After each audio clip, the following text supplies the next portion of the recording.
Welcome to Winning Inside, the show where we follow the journey from feeling defeated to winning. Here are your hosts, Cheddy Matthews and Michelle Wickman.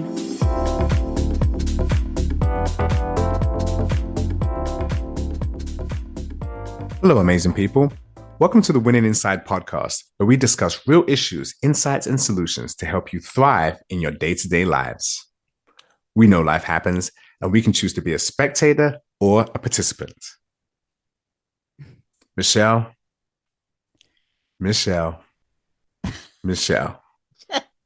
How are you, my darling? I'm great. I know, but I'm even doing better. You know why? Because we're talking. Because we are talking about you today. That's why we're doing awesome. Right. So this is my day. So this is your day, yes, but this is my day because I get to talk to you and get to share your awesomeness with everybody else. I've been waiting for this for I've been waiting for this for a long time. So now that it's here, I am amped and I'm excited and I'm fired up. And people, you're going to get to hear Michelle Wickman, who she is, what she's about, what makes her so absolutely fabulous, just absolutely fantastic. And you know, I'm a fan. I've been a fan of Michelle since day 2. I think I tell you day 2, because I didn't really know you on the first day, but the second day I was like, she's amazing. And it's been that way. And it's sorry you're stuck with me. I'm a fan. Deal with it. But everyone, today I get to talk about Michelle Wickman of Wickman Wellness. How are you, my dear? I'll repeat. I'm great. I'm great. Wonderful. Yes, you are absolutely right. You have been pestering me, and I'll use that word, pestering me, about sharing just about myself and about my work and what I'm all about for really since I'm pretty sure the second podcast. Yeah, absolutely. And I've kept pushing you off, as I do with most people when they want to talk about me. Yes. I would say I was meant to be a coach because I can't stand talking about me. And I love to ask questions and keep the spotlight, and not necessarily the, detective's room spotlight, but just, attention on other people. I really, really enjoy hearing other individual stories. It just is something that I think is so powerful for people to share, but also it's something that I thoroughly enjoy, is allowing other people to express themselves. You do that so well. I really do enjoy when you start getting into the questions. I call you the soul whisperer because you'll ask a question and it's matter of fact. And then you ask the second question, like, well, I'm in deep. By the time you realize you're in deep, it's like, well, I'm talking now. Well, I guess I got to keep talking. And you just open people up, but you do it in a way that's safe. And before we get into all that, and I really do want to dig into that, I'm curious as to because I've said this to you before, who are you? I mean, I've told you, when I first met you, I was like, who are you? Are you real people? Remember we said to each other? Yes, I remember that meme. People? Yeah. I remember that meme. The first time you sent it, I'm like, what the heck is he talking about? You're not real people. Well, okay. So the irony, and this is all off the cuff. None of this is going to be rehearsed. I have nothing written down, and due in part because when I work with clients, it just in general, it has to be sort of a want match. Like, I want to work with you and you want to work with me, right? It's a matter of feeling connected with each other in terms of our energies, in terms of our personalities. We don't have to be aligned and exactly the same, but I have to resonate with you. Something that I say, my affect, my way of being has to resonate. And so all of this is completely off the cuff. And I didn't even give him the questions to ask me. So hopefully it's not way out there, but I'll do my best to answer those as well. So the question, who are you, is the irony behind this is I actually have an exercise that I have done. I've been a part of in a couple of different, training programs, workshops, but I've also then applied to clients and also applied to workshops that I've led as well. And it's all about the question, who are you? So not to get too out there, but that question is so interesting because I am a woman. I am a mom. I am a sister. I'm a daughter. I'm a friend. I am so many things, so many labels, right? But when you get past all those labels, excuse me, when you get past all of those labels, you're so much more and so much more expansive, to use a word that Cheddy absolutely loves. So much more expansive than a label in the context of the people around you. Yes. Because who you are is what you carry forth with you, regardless of context. So it's who you are in the space of your family, who you are in the space of, you know, your workplace, and who you were in the past and who you will be in the future. There are certain values and characteristics that you carry through life, but there's also certain values and characteristics that you evolve. And so who am I? I love it. I am so many things, and those things are always changing too. So I love to explore this with clients as well, to open their minds and eyes to the idea that we can actually create who we want to be in the future, an ideal self-concept, if you will, and work towards that, but aligned with some core values that will help us sort of filter and keep us just connected to the goals that we want to create in our lives.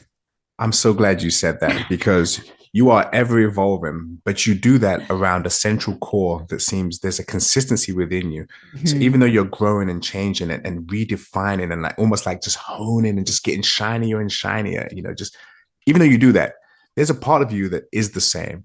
And do you want to go into that? Because you talk about those things a lot, you know, integrity to oneself and your core values and that core of who you are.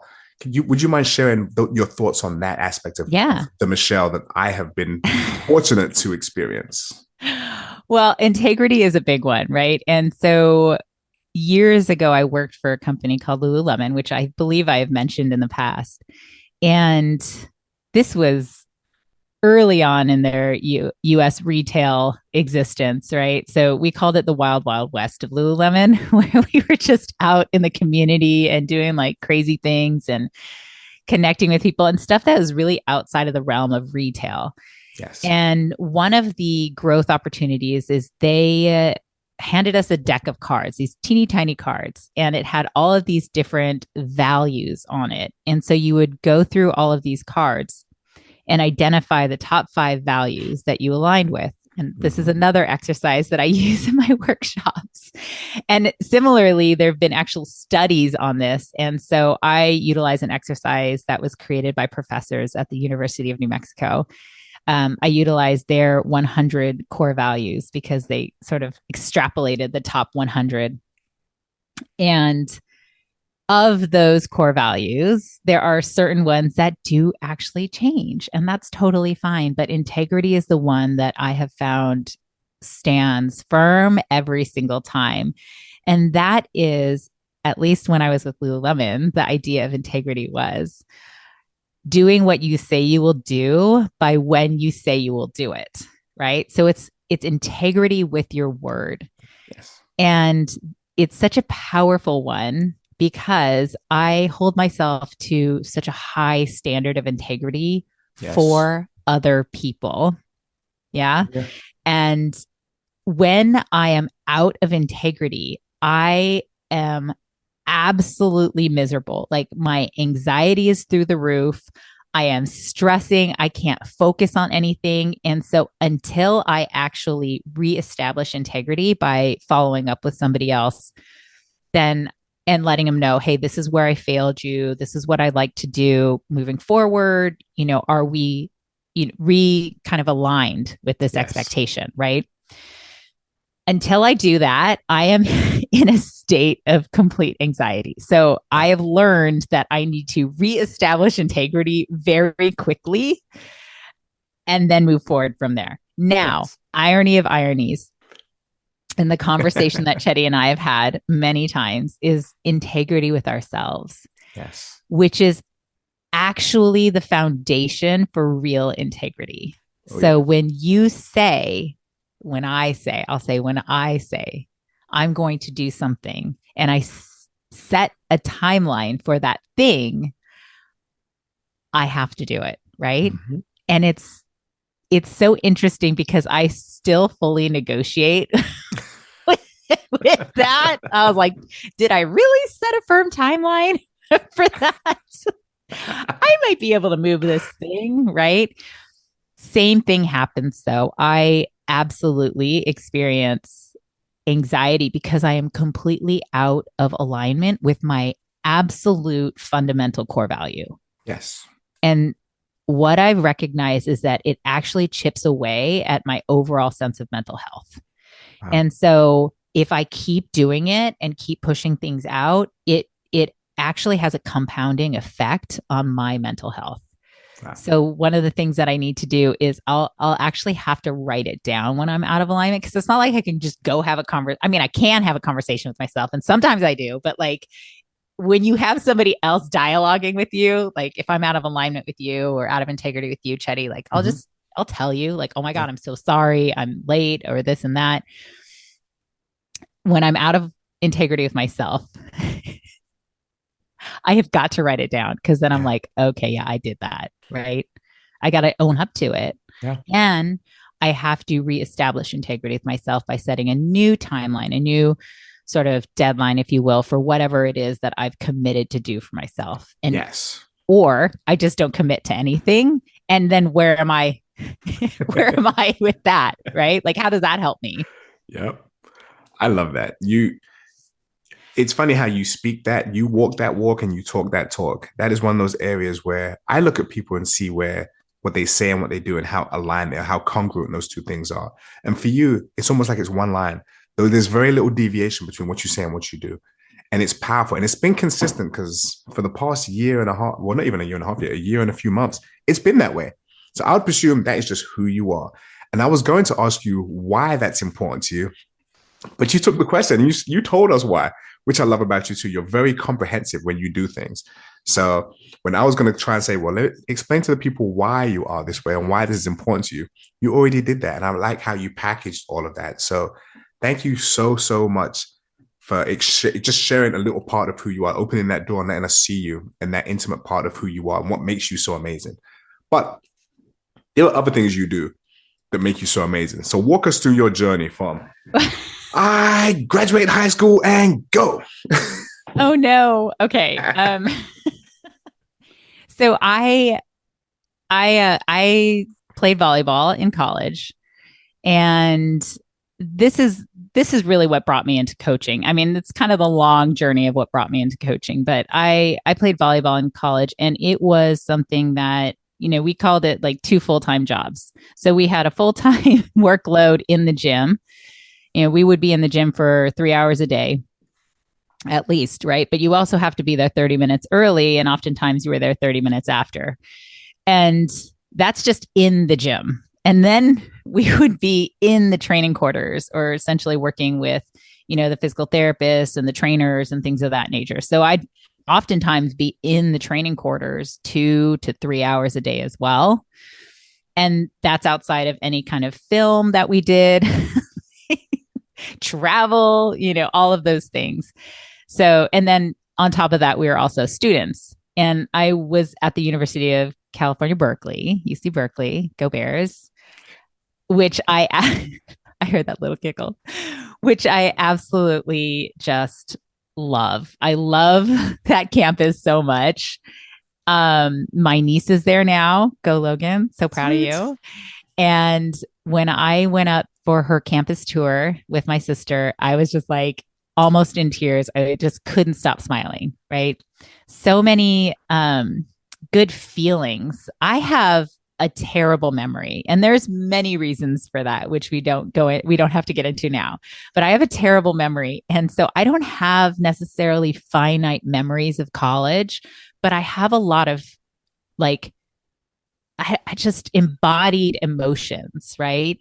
And the sensations of youth and joy and hope when you're on college campus, right? And just inspiration, right? Mm-hmm. So I was at Cal for 4 years with some of my absolute best friends from high school, and then also my amazing team members who were my best friends throughout college as well. And after that, I went and played overseas for a year. I wanted to go back, but I had knee surgery and it was just like, okay, well, I guess this is the end, right? It was kind of one of those things. Well, I guess that's it. It's time to start real life now.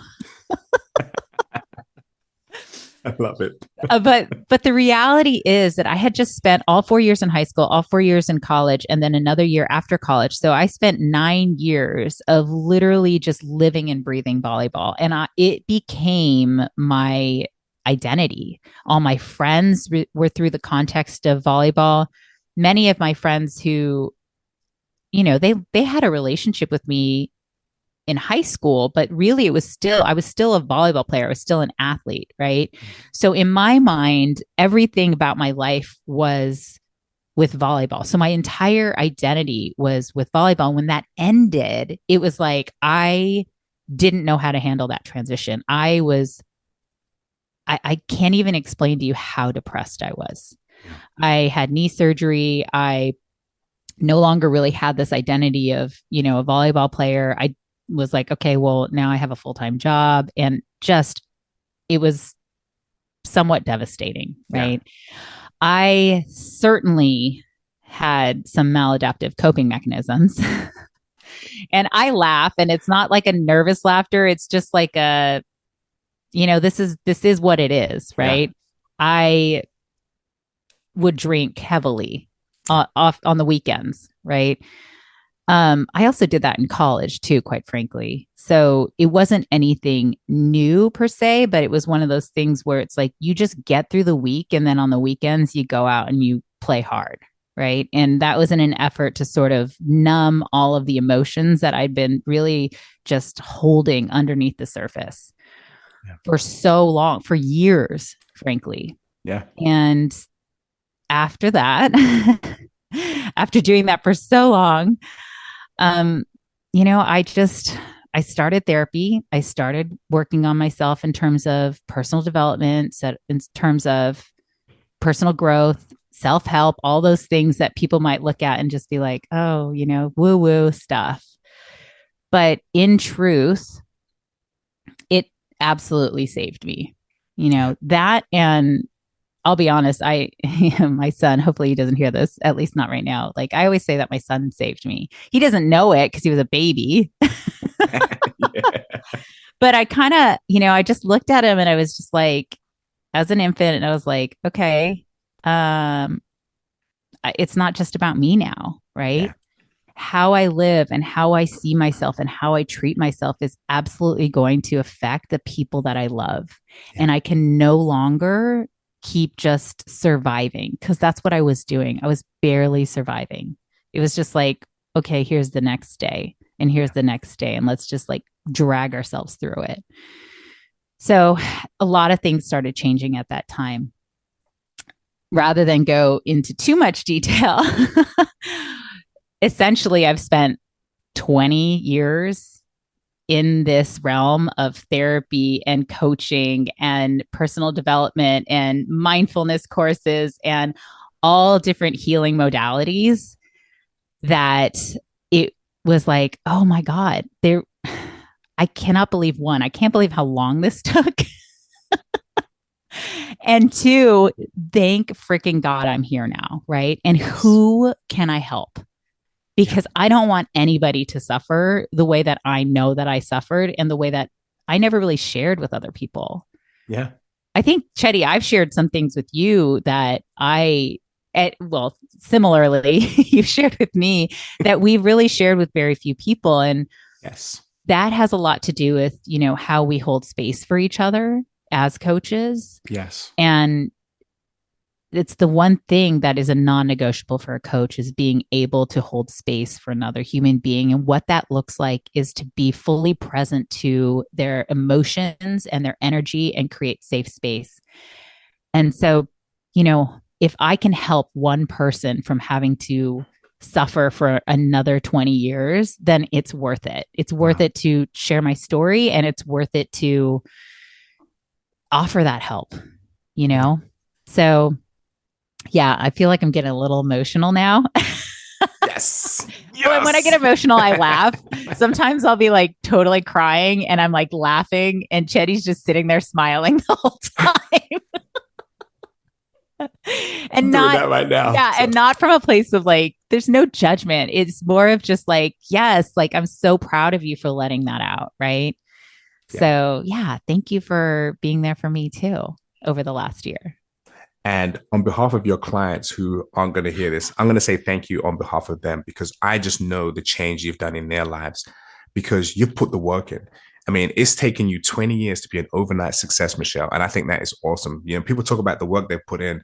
You have put the work in in so many spaces. When it comes to becoming a better human being, you have been intentional for that for over 2 decades of just, I'm going to do this better. What's a better way to do this? Why this? You ask yourself questions in a way that people don't ask themselves questions.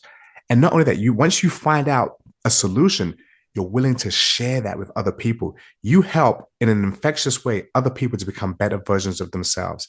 And it's funny because I've seen you on the street just doing it. And I think we talked about this yesterday. You just have these random encounters and you think they're just random. But the way you interact with other people changes their day, and I'll probably argue their week. And I bet you people go home and say, I met this random lady in the coffee shop. I met this random person at the beach. I met this random person on the street. And she said this and did this and blah, blah. And make it, because I've watched it live real time. I'm like, was that scripted? You have this way of connecting with people in a non-threatening way, and they always leave better than they were before that interaction. It's a gift. And it's funny because I say it to you and you look at me puzzled, like, what are you talking about? This is what you do, and you don't even have any idea you're doing it.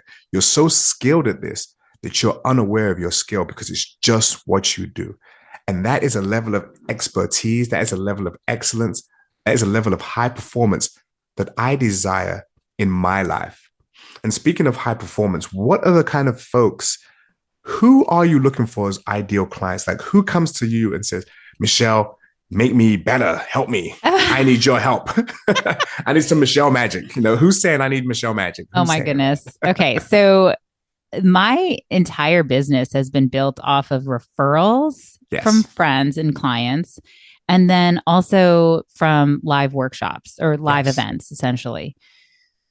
So it's interesting when you say, who is your ideal client? Because I am mostly a general life coach. And one of the things that a lot of business coaches and just organizations and programs will teach you is that you really have to hone in on, you know, your niche. Who's your niche? And I'm just like, my niche is somebody who I absolutely resonate with, right? Somebody who's like, yep, I want to work with you. And I want to honor that.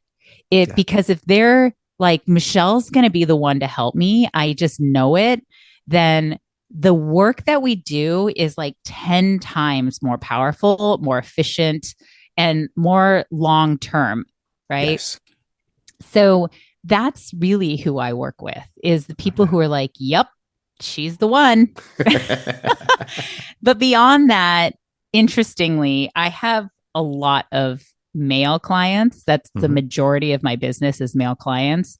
I think in part it is because I come across as very, you know, welcoming. I'm very open. I'm very non-judgmental. And yet at the same time, I'm not super soft, you know, I'm not super, I use the word woo-woo a lot, but I don't use a lot of spiritual language. I try to at least use easily digestible language so that most people can recognize what I'm saying, because there is definitely coach speak. And we've talked about that too, where you can get real out there. Yes. And when I first became a coach, my sister, and I would talk to my sister's like, can you say that in non-coach speak? And I'm like, oh my God.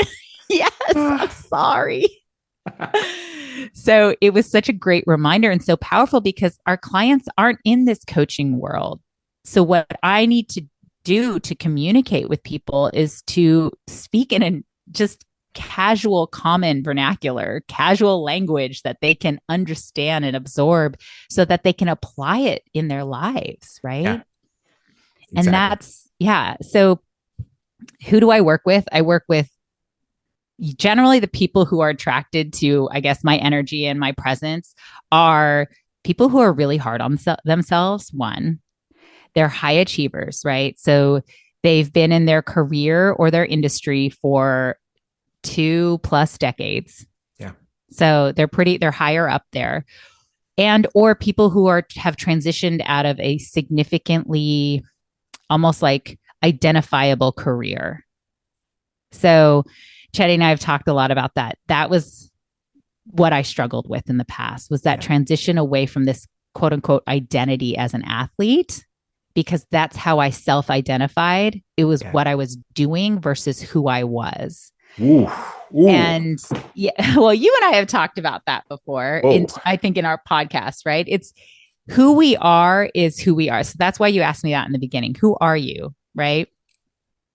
Yeah. But early in life, I only identified with what I did, and my value came from what I did.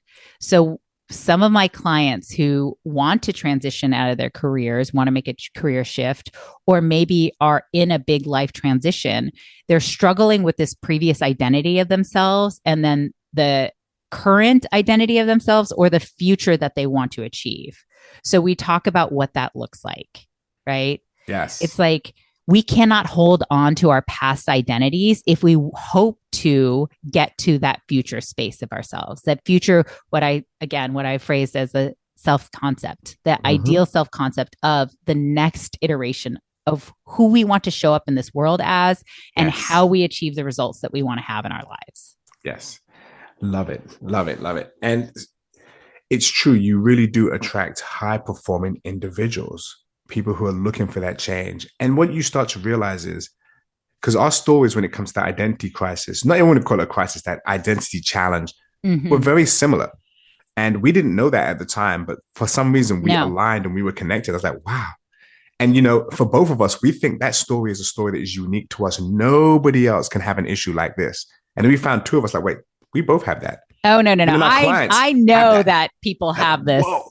It's based good. Like empty nesters, right? Yeah. That is a transition in life that a lot of people struggle with. Yes. For me, it was athletes who are retiring from professional athletics, right?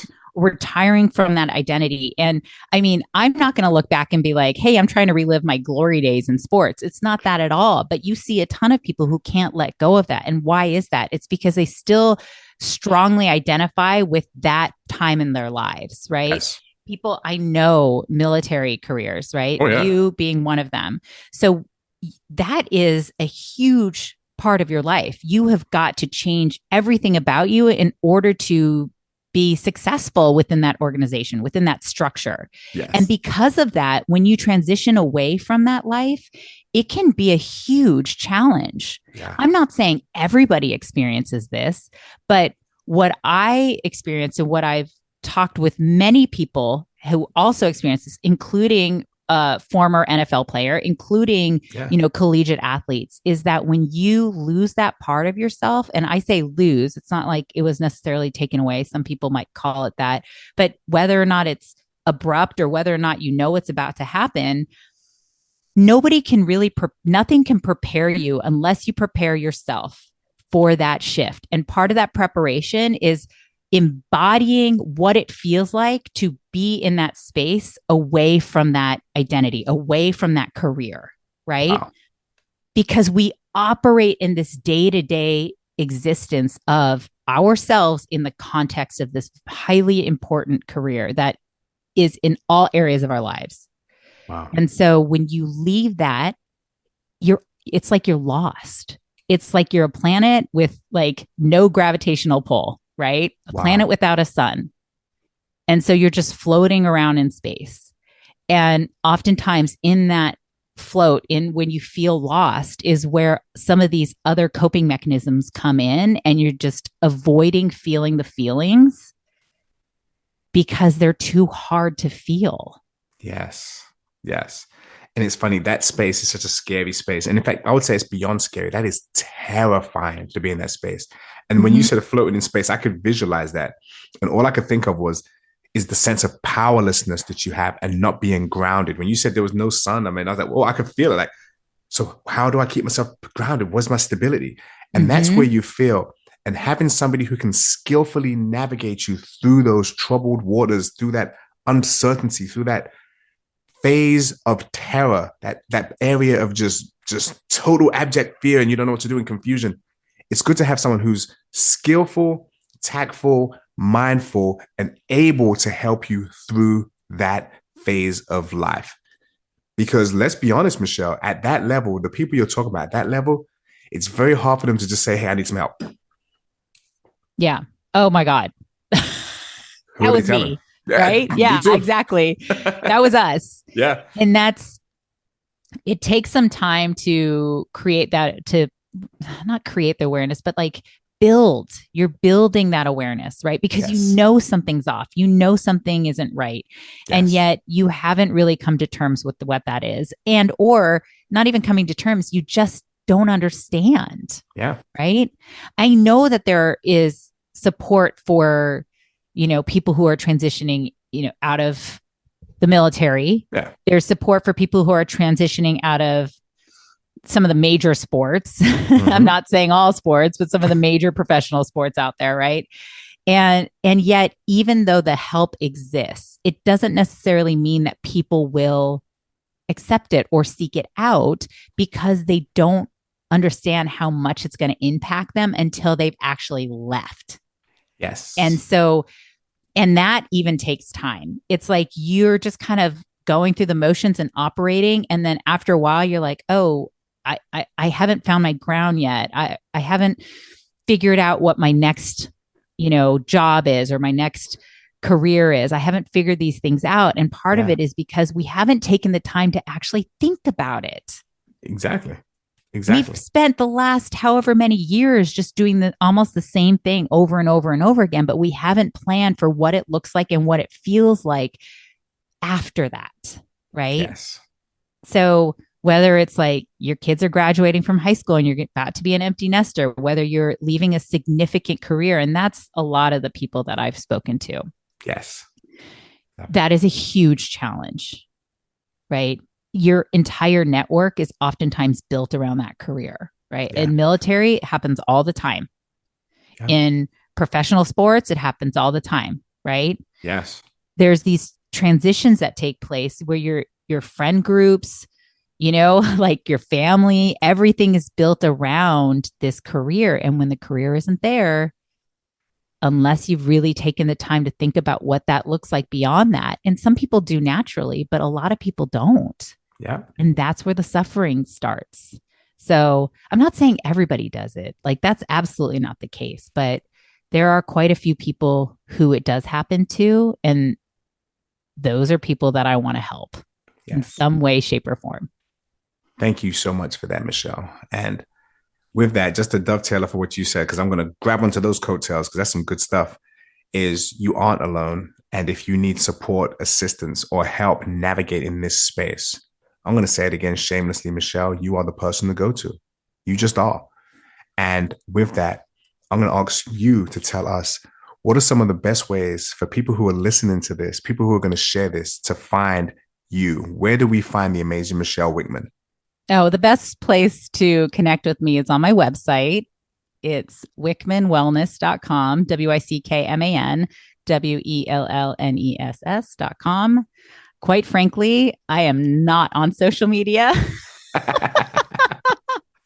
And it's, again, all business coaches, all programs will say, like, coaches need to be on social media. And I actually encourage a lot of my clients to stay off of social media.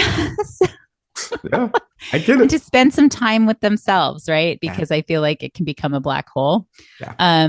I'll get on there eventually. I just haven't gotten there yet. So the best way to connect with me is on my website. There's a form that you can fill out, and send me a message. I love it. I love it. It'll be awesome. It's funny. Whenever I see your website, Michelle, it's funny. I'll look at it and be like, I know her. And I'm like, dude, of course you know her. But your website is curated so well. It's so aesthetically appealing. And it just is so representative of who you are. It's just clean, on point, got it together, boom. And you just know, when you look at that site, you're going to know that you are in good hands. And I am confident telling anybody that you are the premier coach in this space. And I am so honored to know you. I think you know that. I say this all the time, but I'm going to say it specifically right now. I am so honored to know somebody as caring, giving, and skillful, knowledgeable, empathetic, kick you in the tail when you need it as you. You were just the right thing at the right time for the right person at the right moment. You just know how to do that in a way that's so skillful. You have matched the art and science of caring in a way that most people can't, most people don't. And I'm appreciative of knowing you. That's what I'm going to say about that. So thank you. Any words that you want to part with and let people know as we come to a close? Is there anything that you'd like to let the audience know, let the people know about you, or something that you want to share?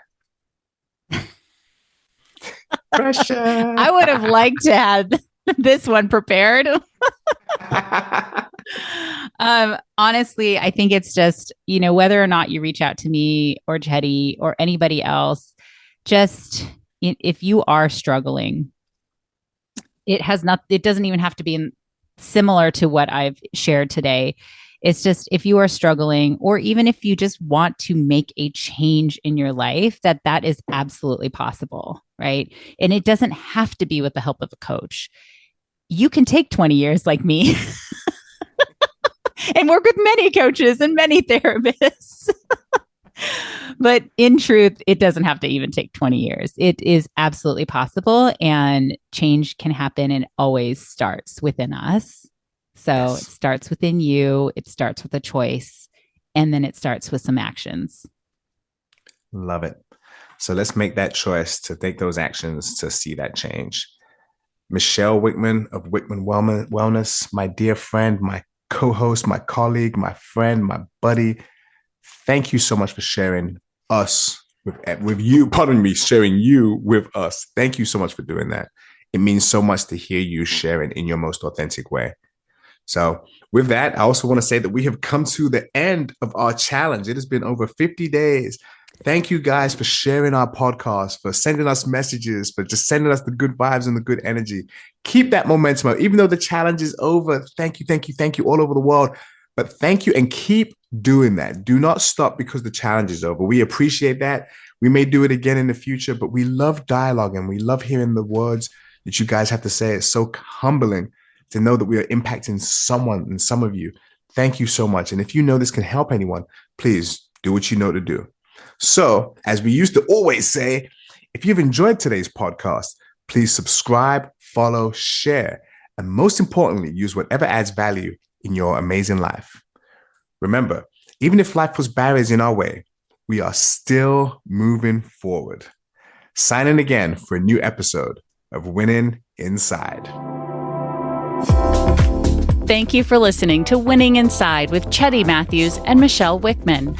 If you enjoyed today's show, please make sure to click the follow button, rate and review at Apple Podcasts, Spotify, Audible, or wherever you get your podcast.